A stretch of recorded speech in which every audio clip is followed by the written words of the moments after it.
चाहिए। Good afternoon everyone. आज हम इंटर सेकेंड ईयर का पहला चैप्टर सॉलिड स्टेट पढ़ेंगे। सॉलिड स्टेट जो कि बहुत ही एक आसान सा चैप्टर है, जिसमें आप जितना ही इमेजिन करोगे उतना ही ये चैप्टर आपको आसान लगेगा। आइए देखते हैं सॉलिड किसे कहते हैं। Solid that state of matter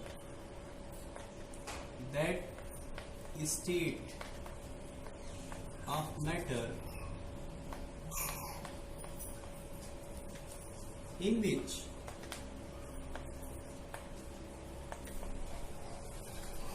the constituent particle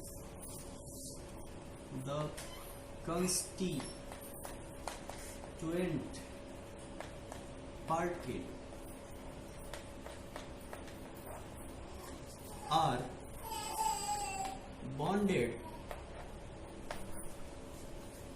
with strong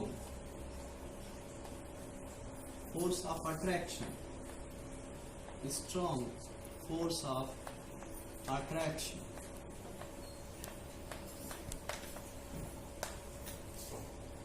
अर्थात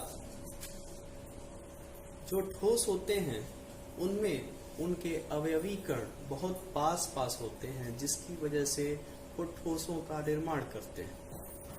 आइए जानते हैं कि प्रॉपर्टीज ऑफ सॉलिड्स क्या क्या होती हैं।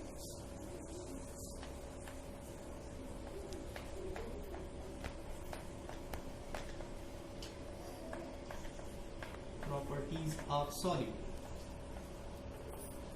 जैसा कि आप हाई स्कूल में पढ़ चुके होंगे कि ठोस की साइज, शेप और वॉल्यूम क्या होती है, फिक्स होती है, डेफिनेट्स होते हैं। तो लिखेंगे इसमें पहला पॉइंट शेप,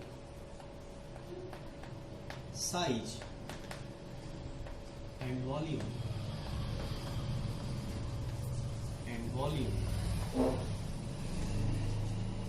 फिक्स। दूसरा पॉइंट अवयवी कणों के पास होने की वजह से, अर्थात कॉन्स्टिट्यूएंट पार्टिकल के पास होने की वजह से इनकी कंप्रेसिबिलिटी भी लो पाई जाती है, यानी कि संपीड्यता उसे बोलते हैं। कंप्रेसिबिलिटी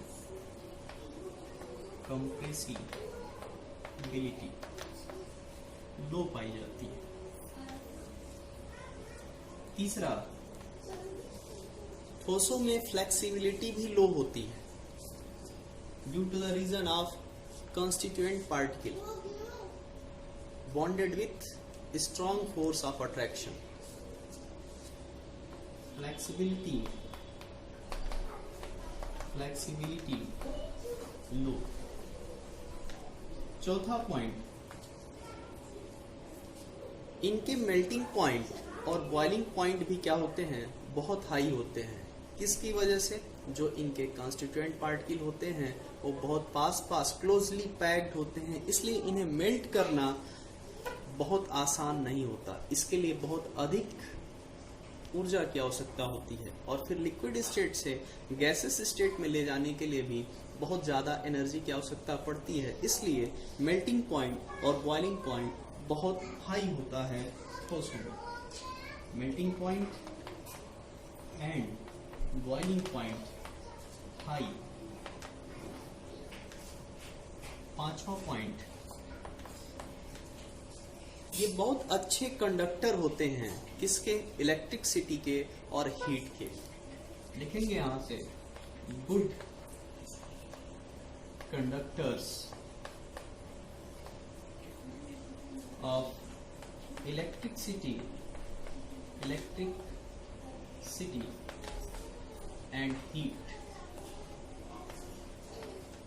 छठा पॉइंट, इसमें इनका डिफ्यूजन पावर भी लो होता है। जैसे लिक्विड में थोड़ा सा डिफ्यूजन होता है और गैस में बहुत ज्यादा होता है, लेकिन सॉलिड स्टेट में डिफ्यूजन पावर बहुत लो होता है। डिफ्यूजन पावर लो। तो आइए अब जानते हैं कि सॉलिड स्टेट में कितने प्रकार से उसे रखा गया है, अर्थात क्लासिफिकेशन ऑफ सॉलिड स्टेट। इन्हें आप अच्छे तरीके से नोट कर लें, समझ लें, आगे बढ़ते हैं।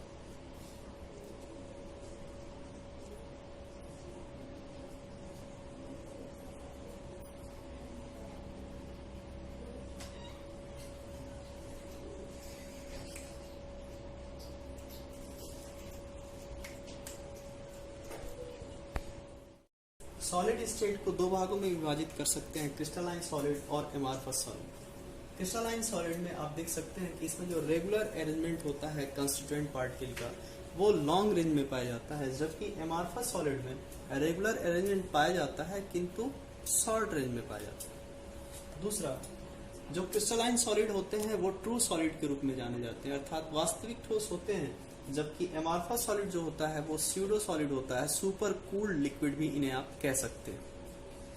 तीसरा, क्रिस्टलाइन सॉलिड जो होते हैं वो शार्प मेल्टिंग पॉइंट रखते हैं, अर्थात इनको मेल्ट करने के लिए एक फिक्स टेम्परेचर होता है, जबकि एमार्फस सॉलिड में ऐसा नहीं पाया जाता। एमार्फस सॉलिड में ये टेम्परेचर रेंज में पाए जाते हैं। जैसे मान लीजिए आप किसी प्लास्टिक को मेल्ट करना चाहते हैं, तो प्लास्टिक क्या होगा, पहले सिकुड़ेगा और सिकुड़ने के बाद धीरे धीरे मेल्ट होता है, तो उसके टेम्परेचर में एक रेंज की व्यवस्था होती है।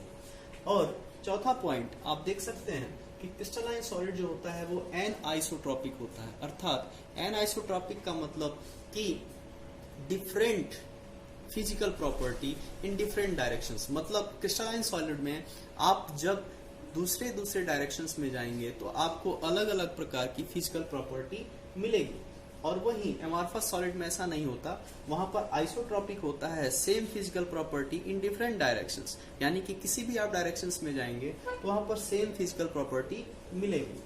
आप क्रिस्टलाइन सॉलिड के लिए एग्जाम्पल ले सकते हैं ZnS, NaCl, CF2, और एमार्फस में आप ले सकते हैं रबर, प्लास्टिक, ग्लास।